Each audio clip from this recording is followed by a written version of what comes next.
अब आता है अगला जो अनइक्वल इंटरवल के लिए यूज़ होता है, जो कि है Newton dividend difference interpolation formula. इसमें क्या होता है, ये सेम होता है, बस इसमें जो ये डिविडेंड निकालते हैं y1 minus y0 and x1 minus x0, y2 के लिए ऐसे y1 के लिए y2 minus y1, x2 minus x1 के लिए second order and third order. तो बेसिकली ये निकालते हैं।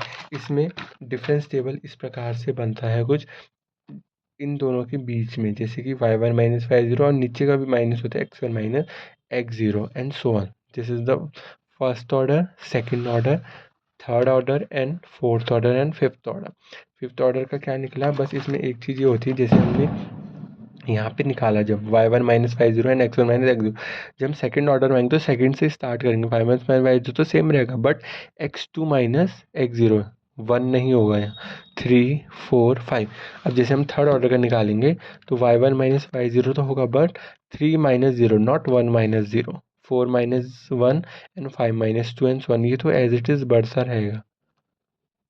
बट इसका ध्यान रखना है, जो x3 हो रहा है x4, जैसे 4 है तो 4 से ही स्टार्ट होगा, 4 माइनस 0 एंड 5 माइनस 1, 4 5 0 1।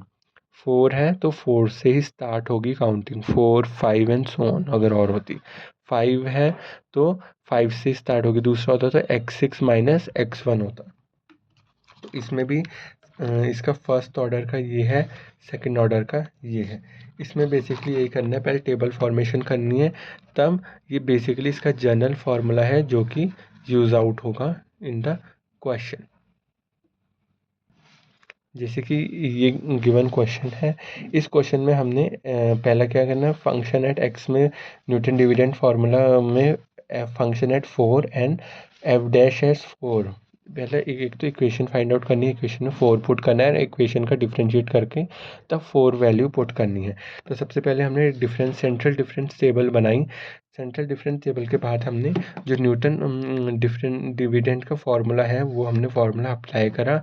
हमने सबसे पहले क्या करी, जो फंक्शन है, फंक्शन में हमने कोई वैल्यू पुट नहीं करी, मतलब एक्स की टर्म्स में ही, पॉलिनॉमियल में ही हमने वैल्यू निकाली। अब इसमें हमने 4 पे हमने एक्स की जगह हमने बस 4 रख दिया, तो 752 आंसर है। अब हमने इस इक्वेशन को जब हमने डिफ्रेंशिएट करा, डिफ्रेंशिएट करने के बाद हमने जब 4 वैल्यू पुट करी तो 22 इज़ द आंसर। तो इस प्रकार से होगा। Second question is that you can find it out. अब बेसिकली अगर एरर फार्मूला देखा जाए तो एरर फार्मूला ये होता है, सेम एज लैग्रेंज होता है। इसमें ये क्वेश्चन है, you can try it out. Formula हमने वही लगाया सेम एज इट इज। इसके बाद अगर आ गया कि इंटरवल्स में दे रखे हैं, means 40 to 60, 60 to 80 and so on. तो इसमें हम क्या करते हैं, वैल्यू को प्लस करते हैं। जैसे 250 है तो पहले तो वही होगी, 250 प्लस 120 ये वाली वैल्यू होगी, जो आंसर आएगा उसमें 100 प्लस करके ये वाली वैल्यूज होगी, ऐसे होते हैं। इसमें हम क्या करते हैं, लास्ट की देखते हैं, 40 60 80 100 120 ऐसे देखते हैं हम, जैसे बनाएंगे 40 60 एंड सो ऑन। इसमें ये वैल्यू एड ऑन होके आ रही है, first second third and fourth. ये हमने डिफरेंस टेबल बनाया and then we put find the X not value, and ये बेसिकली न्यूटन फॉरवर्ड का है। तो एक्स नॉट की वैल्यू फाइंड आउट करी, ठीक है। तब हमने क्या करा, पी की वैल्यू, गॉस का नहीं न्यूटन का है, ठीक है, इसमें फाइंड आउट करी। तब एक्स नॉट पी की वैल्यू फाइंड आउट करी, ठीक है। तब पी की वैल्यू में एक सर्टन फार्मूले में हम लगा देंगे, सर्टन फार्मूले, जैसे पी की वैल्यू है ये, पी की वैल्यू में हम पुट ऑन करेंगे वैल्यूज और फाइंड आउट करेंगे।